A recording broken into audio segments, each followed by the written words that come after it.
रायगड महाराष्ट्रासह देश विदेशातील ताज्या बातम्या पाहण्यासाठी मॅक्स इंडिया लाईव्ह चॅनलला सबस्क्राईब करा आणि बेल आयकॉन दाबायला विसरू नका.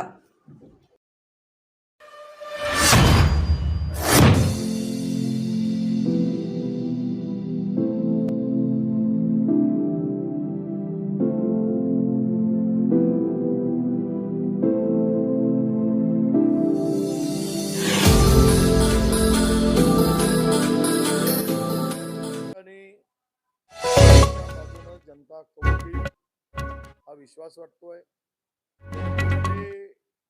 विद्यमान संदर्भात राग आहे, ज्या पद्धतीनं हुकुमशाही पद्धतीने सरकार, त्यामुळे लोकांना भीती वाटते की आपण स्वतंत्र भारताचे उद्या गुलाम असू. ही भीती लोकांच्या मनामध्ये प्रमाणामध्ये गेलेली आहे आणि त्यामुळेच जनता ठरवलेली आहे जनतेने की यावेळेस भारतीय जनता पक्षाला सत्तेबाहेर काढायचं. आणि म्हणूनच पूर्ण विदर्भामध्ये उमेदवारांना निगेटिव्ह वातावरण पर्याय शोधण्याचा प्रयत्न केला पण मिळाला नाही. त्यामुळे तिथले उमेदवार हे पडणारच असं गृहीत धरून ती उमेदवारी दिली गेली आणि आमचे नेते, आमचे किरसान नेते विरुद्ध उभे आहे आणि 100% डॉक्टर नामदेव किरसान त्या ठिकाणी निवडून येतील असा मला पूर्णतः विश्वास आहे. चंद्रपूरला काल प्रतिभा धानोरकर तुम्हाला येऊन भेटून गेलेले आहे. गेल्या काही दिवसात त्यांनी टीकाही केली होती. काय चर्चा झाली? तुम्ही प्रचारात सहभागी होणार आहात का?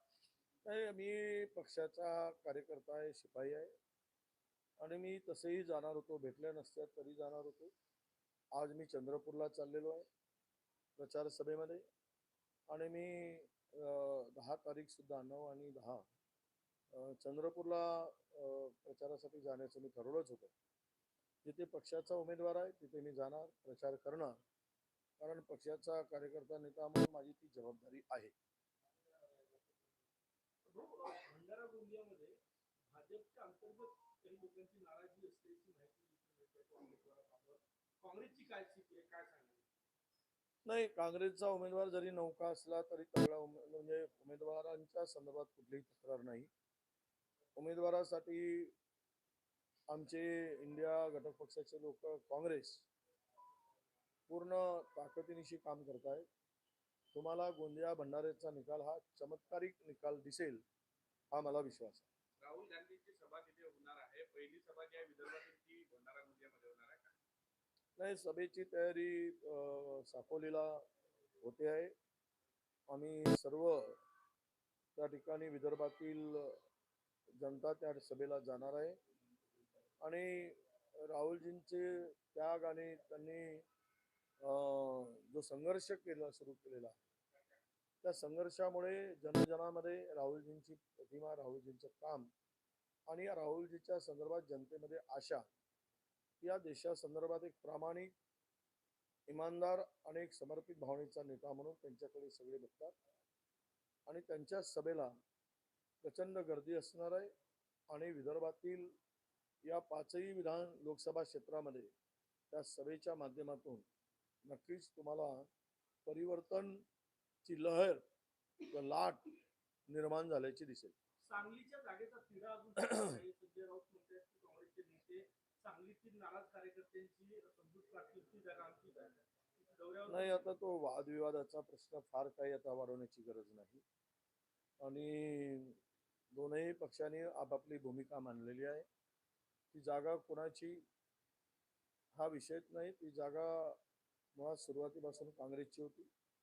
त्यांनी काही दावा सांगताना आम्ही कोल्हापूर सोडली, मग आम्ही सांगली घेतो आहोत वगैरे, तर या सगळ्या वादामध्ये आम्हाला फार काही ताणून घ्यायचं नाही.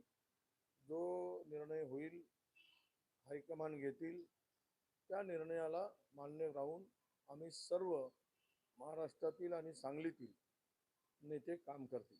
भिवंडीची जागा अशाच पद्धतीने काँग्रेसची होती, कुठेतरी राष्ट्रवादीला गेली, यामुळे नाराजी असल्याची चर्चा सध्या कार्यकर्त्यांमध्ये. असं आहे की नाराजी कार्यकर्त्यांची असणार स्वाभाविक आहे.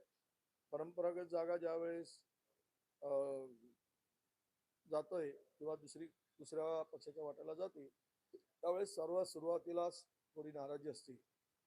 पण ती नाराजी दूर करण्याचा आमचा नक्की प्रयत्न आहे. खरं तर इतर जागा आमची नव्हती जिंकलेली, पण शिंदेच्या 7 खासदारांची काय गती झाली असेल? उद्धव ठाकरे भेटत नाही गेले तर त्यांना लोकसभा भेटत नाही म्हणायची पाळी आली. म्हणजे ना घर का ना घाट का अशी अवस्था त्यांची झाली.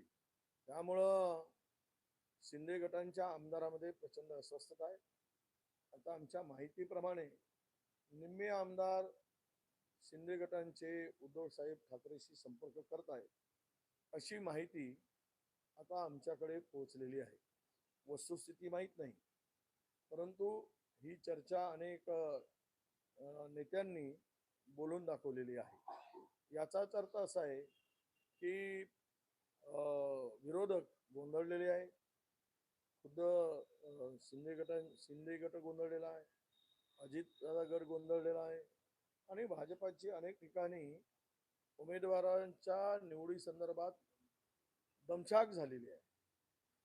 परेशान झाले की आता इथे कोणता उमेदवार देऊ, कारण ज्याचं नाव घेतोय तो पडण्याच्याच तयारीत आहे. म्हणजे म्हणजे पळून जाण्यात नाही, पडण्यामध्ये म्हणजे हारण्याच्या तयारीत दिसतोय. तर अशा स्थितीत भाजपाची सुद्धा अत्यंत दमछाक होते आहे आणि मला